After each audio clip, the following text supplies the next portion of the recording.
Hey, everybody. Welcome to Anything But Routine. And I'm so excited. Allie and I are here today, and we are so excited to talk to Mandy Yip, you're the founder of Acrobatic Arts, right? Yeah, that's right. Oh, wow. And she's from Calgary, Canada. And I mean, Acrobatic Arts we've had our studios do it and they've loved it. And I remember the first time I went on your site, I was like, oh my gosh, it's just so organized and it's a lesson plan for every week. And it's just such a great thing. So, Mandy, tell us a little about yourself first, and then I'm going to want to hear how you got started. Sure. So I was a dancer growing up, and when I was 18, I just really wasn't done. I went to university to become a school teacher and hated every minute of it. And so I opened up my own dance studio, and I ran that for 11 years. And I had two young boys at the end of my tenure there. And I realized that I was going to have a really difficult time raising my children and being at home with them and running a dance studio at the same time. It was evenings and weekends, and I had boys that did not want to dance. They didn't want to be part of it. And that was devastating to me, but the writing was on the wall, and I made a difficult decision to sell the studio at that time. And my plan was to stay at home with the boys and just raise children. And, that was going to be my life. And that lasted like 30 minutes before I was bored. You sound like me, because I'm that a was my builder plan through and too. through. Yeah. Yeah. Probably not unlike you, Cindy, builder through and through, right? Right. Yeah. Oh, So keep Yeah, going. so I started thinking about what really happened was a bunch of my studio owner friends from a nearby city asked if I would come and teach their acro classes because it was what we were really good at my studio. Mhm. And I said, well, I'm going to end up in the same position. I'm going to be teaching evenings and weekends, so that's not really going to work for me. What I'll do is Right. I'll put all of my materials together and I'll teach you how to do it, and you go and teach the acro. It's not that hard. And I put some stuff together and I took it to a friend, and she said, "Oh my gosh, everyone needs this. This should be in every school." And Right. that's kind of how it got started. Isn't it That's weird? so I mean, cool. that's how businesses start, But yeah, like you always say that about your Yeah. business too. It Like was it never was intended to be what it is. never a grand plan or anything. It just was like, okay, I can help do that. And pretty soon, Yeah. shoom, shoom, you know? So, Yeah. Yeah. So do you feel like it's for you, like I just feel like in general, acro in dance has like exploded in the last like even 5 years. I feel like compared to what it used to be. Do you feel like you guys are getting just like bombarded even more so? Yeah, I think there's two pieces to that. One, back when I made that decision to take it further to a wider audience, I recognized that there was a real need, a real gap in the market where we Right. have all these studios wanting to teach this work, and they saw a need for it in their studios, but they didn't really know how. They were Right. hiring gymnastics and cheerleading teachers who really didn't have the same kind of mindset as the dance studio and didn't have the same aesthetic. And what was required for dance was just a little bit different than what was out there already. And so it was unsafe. And I became very passionate once I did a little bit of research on protecting these kids' bodies because they were being asked to do things without proper progressions and without really understanding the work by teachers who didn't really understand the work either. And I thought, these are well-minded teachers who care about their kids. They just don't know how to do it. So let's Right. take that forward and teach them how. I think what ended up happening was because we started teaching teachers how to teach the work, it expanded. So I think both things are true. It was necessary. We needed something, but then also because we equip teachers with the right tools, Acro has just become part of the standard in every studio. Right. We're in over 8,000 studios. We're in over oh 60 my God. countries. So, Thousands. it's, Wow. I was yeah. actually That's not so cool. non-related to this podcast. I was on your site this morning because one of our I actually directors, heard you on the phone talking about, and I thought you were talking to her, and then I realized you weren't talking to no, her. and she was wanting to start acro in her Just for Kicks studio in Bemidji, Minnesota. And I'm like, well, we had the big training here about what, 3 years 3 years ago. ago. Mhm. And I go, I Yeah. don't really want to set one up right now. So I was trying to find another one she could go to in Minnesota. So it is just taking off, but 8,000 studios. Oh, what I meant is then I got on your map and I was like, oh my gosh, they're in They're like everywhere. Australia and all, like, how many countries are I you in? actually want to go through the training myself personally. I just wasn't, I can't remember what I was doing when it happened. I wasn't here. I think you were having a baby, Oh, maybe. maybe that's what it was. Having a Yeah, kid. that'll be a thing. That's right. That happened. We're in just over 60 countries right now. We run about Six, 100 events a six year. zero. Six Six zero, zero. Yeah. 100 events a year. Yeah. Yeah, I know. I've seen you in New York and I saw you in LA, and yeah, crazy. You're just everywhere. It's amazing. How's that stay at home going for you? Well, luckily my kids are grown now, so we're in a different phase of life where I'm so thankful that I'm busy with work and not sitting at home sad that my kids don't want to spend any time with me because they have girlfriends and lives and college and all those great things. Just from a business end of it, how are you managing that? Like 8,000. Yeah, we have a big staff. So there's about 70 people on our team altogether. So that is I mean, I'm not managing it by myself, that's for sure.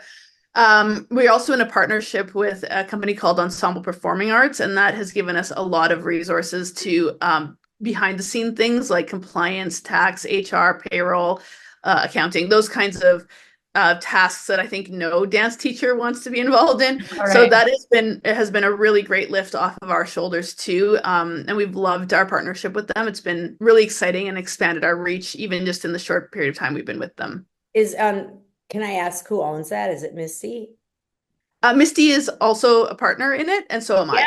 So we both took our companies forward to it. We rolled our equity into the new company, and we're working together to make real waves in the dance industry where your kids and your children's children hopefully will never have to answer the question, are you still doing that cute dance thing? What's your backup plan? This is it. This is it. Yeah, you're right. And I do very well. And I think we're providing jobs and opportunities now for mostly women, but women and men who are in the industry and want to make this into a career with real benefits, with real jobs, with real salaries, a place where they can actually live and work, and it's not just a cute hobby. Oh yeah, we get that a lot. Like, what's your backup plan? And I think a lot of dance studio owners get that, or are Just for Kicks directors. And ironically, Misty Loan is coming here tomorrow. I know, I talked to her this morning. Oh, you did? Oh, that's funny. So I'm excited. She's staying at my house, so that should be fun. This episode is sponsored by Just for Kicks Camp. We offer camps for coaches, studio owners, and dancers, of course. And some of our Minnesota camps boast 1,000 kids at them. We do camps on location at your school or studio if you wish. And boy, if you go to camp, you come home a stronger coach and way stronger dancer, and your team really pulls together. Click on camps on the Just for Kicks website for more information. What do you feel is the main thing that a studio should be really aware of when they're trying to start an acro program? Like you were talking about the progressions and the safety side of it, because I get so concerned, about liability and also about those kids' bodies. Yeah, absolutely. So the number one thing is not going to be a surprise to hear from me, and that is that you need a trained instructor. You can't be just teaching it by looking at TikTok and YouTube and making assumptions about how things work together. It is a complicated genre, and it requires training, and it requires you to take it seriously. And the effects of not doing so can be devastating, life-altering effects on the students if you don't take it seriously. Right. I think one of the things that teachers maybe don't realize is that when they're teaching a student something and they're not following progressions and they don't understand the work, that student might not incur injury during their tenure with you. They might not have that problem while they're at the studio with you, because it might not be an acute injury. They might not fall and break their ankle. In fact, if you do, that is actually the easiest kind of injury to deal with. The really problematic things are the kinds of injuries that happen with overuse, where the student really doesn't feel the effects of that until they're in their 20s and 30s, and they have massive back problems or tears in their hip that are irreparable and have big requirements in terms of surgery and changing how they live. And I think we have a big responsibility as studio owners and teachers that we do not send our students out into the world after their time with us as a student-child activity with broken bodies, where they have to live the rest of their life with those injuries because of the work that we did with them. That's not a fair thing, and we have an ethical responsibility to send them out into the world whole at the end of their time with us.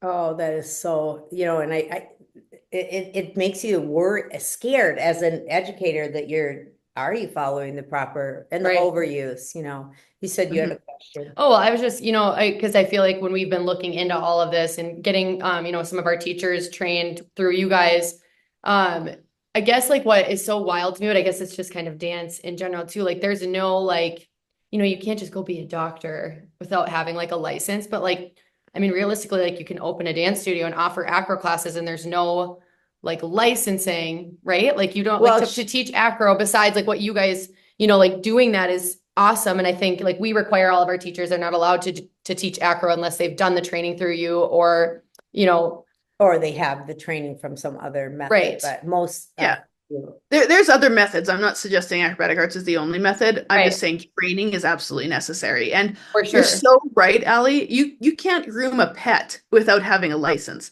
but you can Right. open a dance studio and teach children back handsprings with no license. Isn't There it is no crazy? regulatory board at all. That's what I think about Yeah. that a lot, and it's kind of scary It when is. you And think about it. you know, yeah. And there's some people out there that obviously should not be teaching children. Mhm. It is Mm. kind of scary. So at least with coaching at a high school, you have to go through, you know, background checks. We have all our employees go through background checks. And I think all that's important when you're working with children, obviously. But Mhm.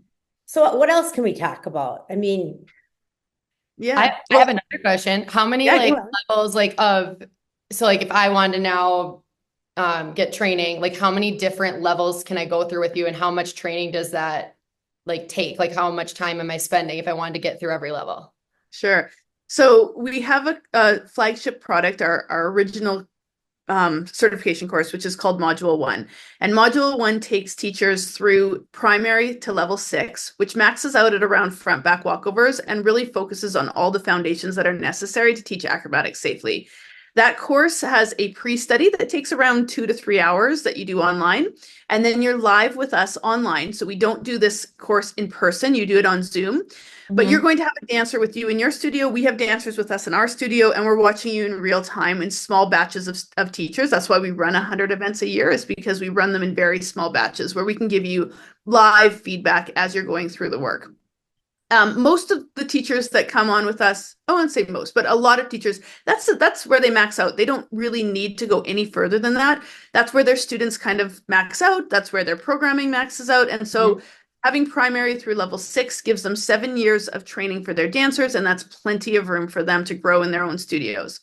The studios that have more elite programming will come to additional courses with us, and there are 3 that people take. The first one is the aerial back handspring certification course, where you learn how to teach and are certified to teach aerials, side aerials, and back handsprings.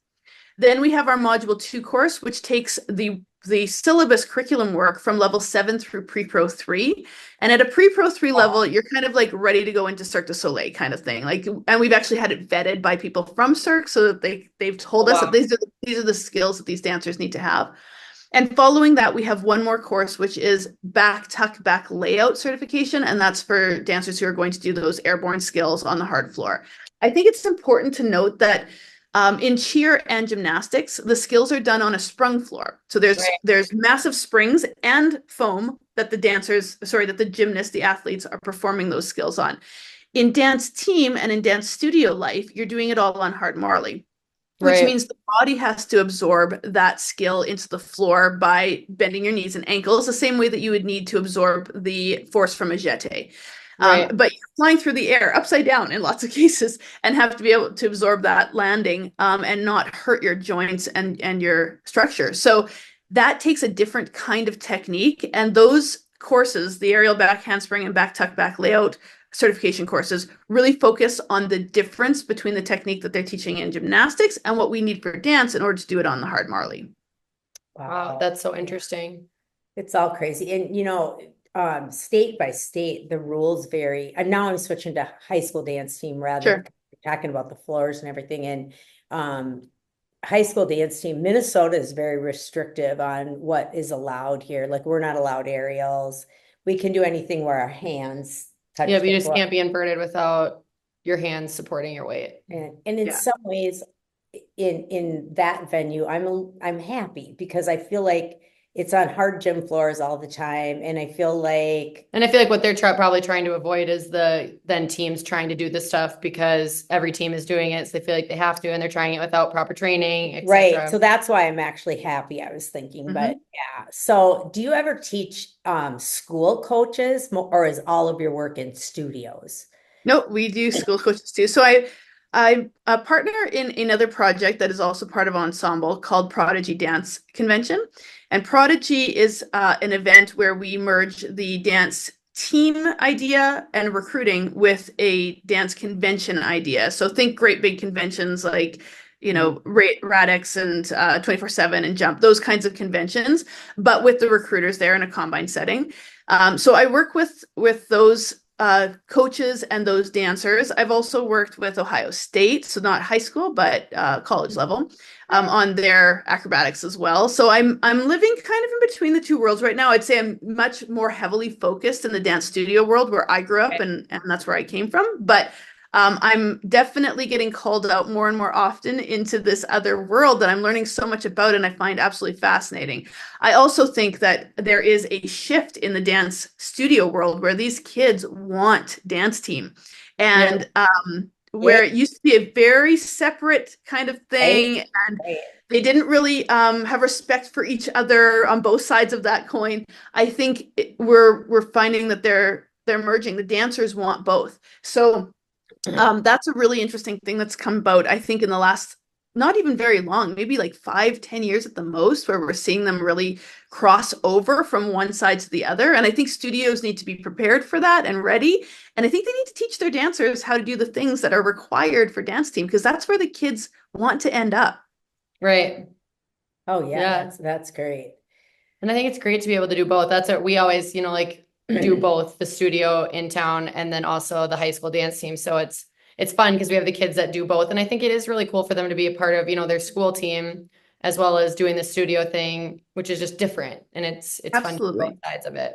So yeah, we're having a conversation recently about this with the founder of Prodigy, actually, and that this is really the achievable dream for those dancers. There are only a handful of spots in New York and LA, and so I understand that lots of these kids grow up thinking they want to be professional dancers, but I am close with all of those relationships too. I see the auditions go through. I see how many of those jobs are available, and there just aren't that many. That's the reality. Right. But what there is a lot of is there are a lot of college dance teams, and it is an achievable goal to be recruited by a college dance team, dance for 4 more years with your college, make lifelong friends, get a college education at the same time.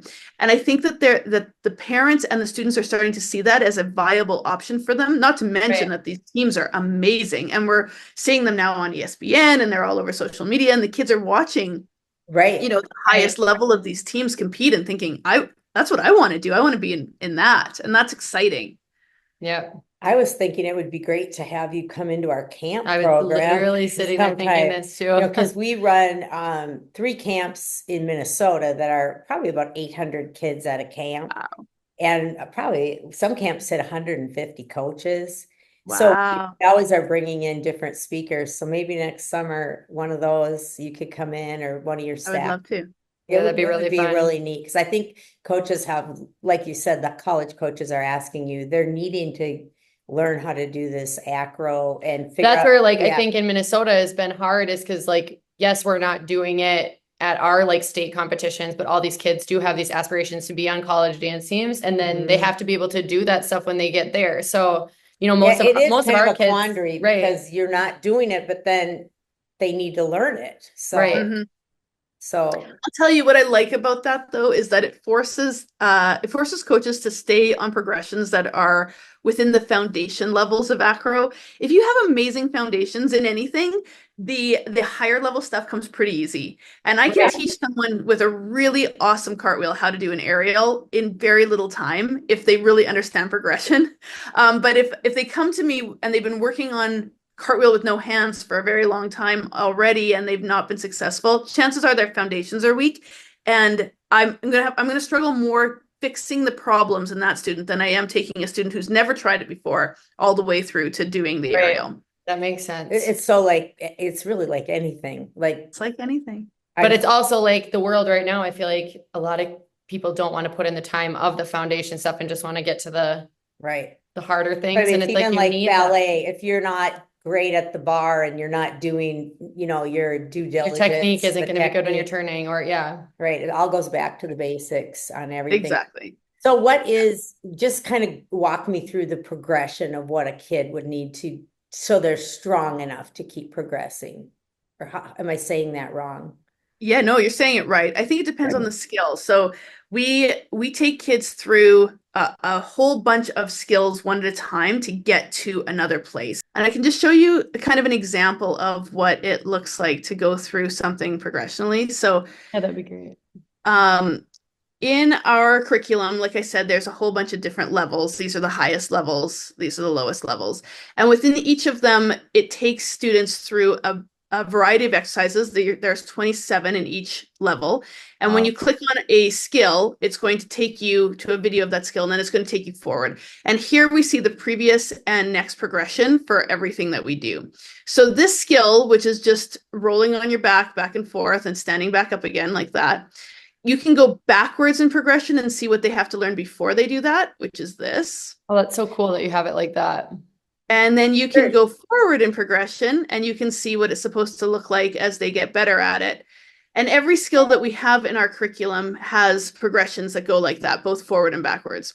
Wow. And a skill like this, which might not seem like, very much at the beginning of their levels, it gets harder and harder and harder as they go through. And the idea here is that they have to master a whole bunch of things before they get to those really challenging skills. So I think that that's kind of the key to it. I'm going to bring up one more thing that shows you just the volume of work that's required in order for a dancer to get to a particular skill. If I can find it real quick. And while I'm looking for that, we can chat a little bit more about what it looks like in the dance team world. What kinds of progressions do you guys work on with your dancers for other things outside of acro? Like when it comes to like dance team skills that they're doing? Yeah. Well, I we mean, do a That's so much. we do a weightlifting workout twice a week right Okay. now.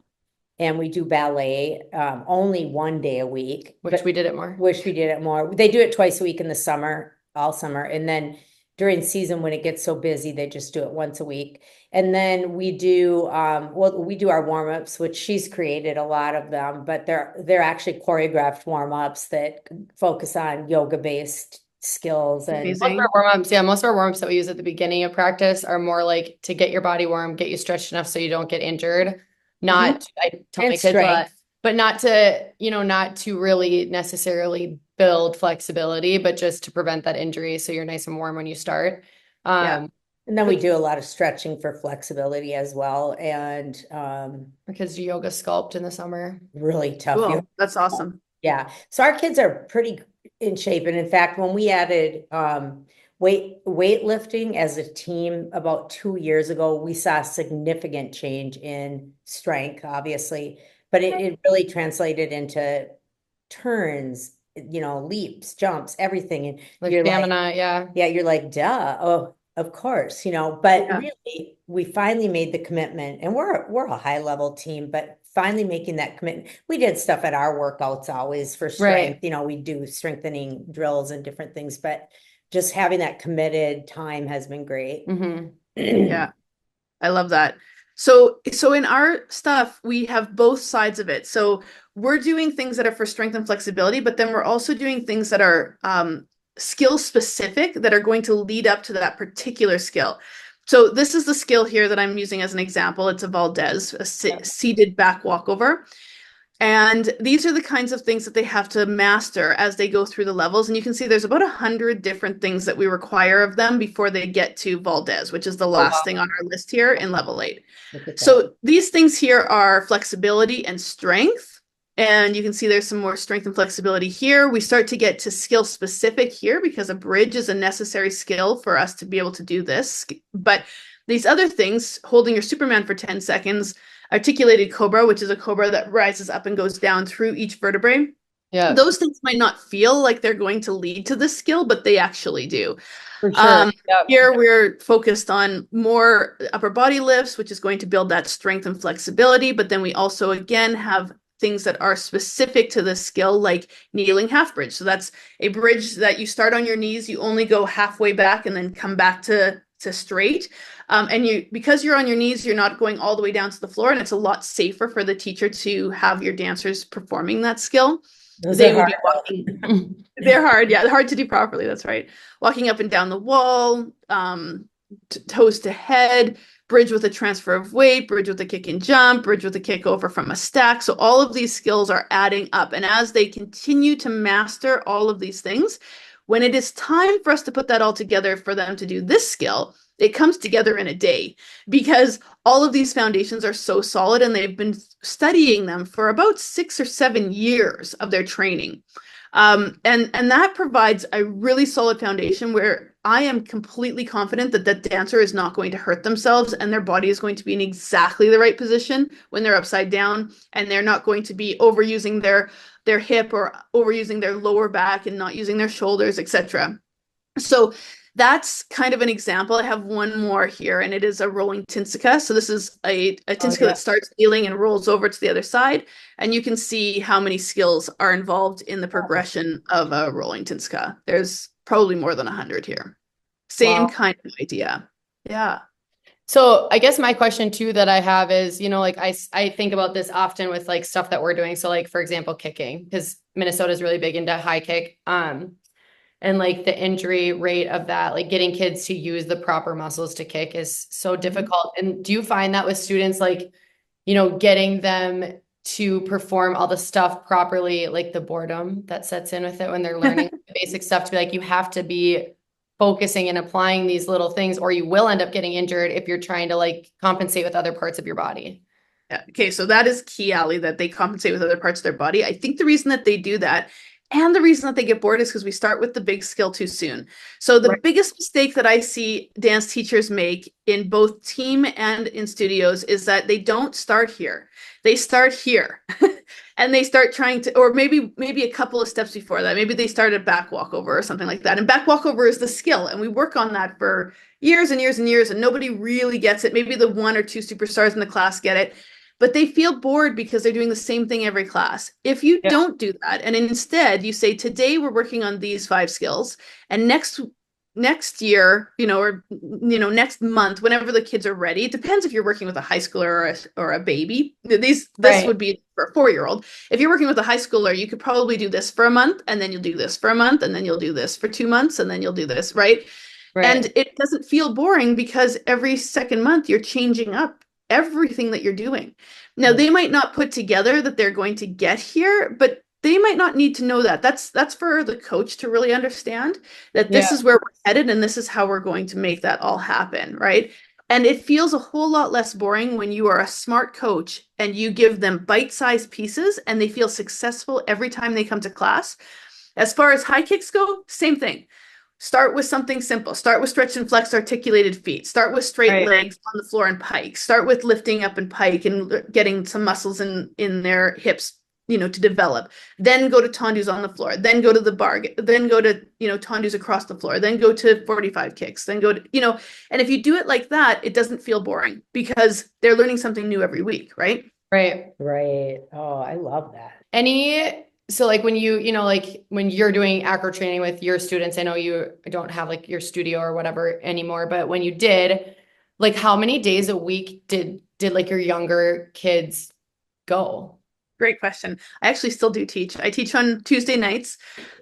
Kids from all over the city where I'm from can come to take class with me and a couple of other teachers that I teach with, and we call them Acro Master classes. I don't have a studio anymore, so kids come from all over and they audition to be part of it, and it's a ton of fun. And I get to keep training kids that way. It helps me stay sharp with kids and what their bodies are going through right now. And kids change over time, and so do the demands that are on them. So I think it's important.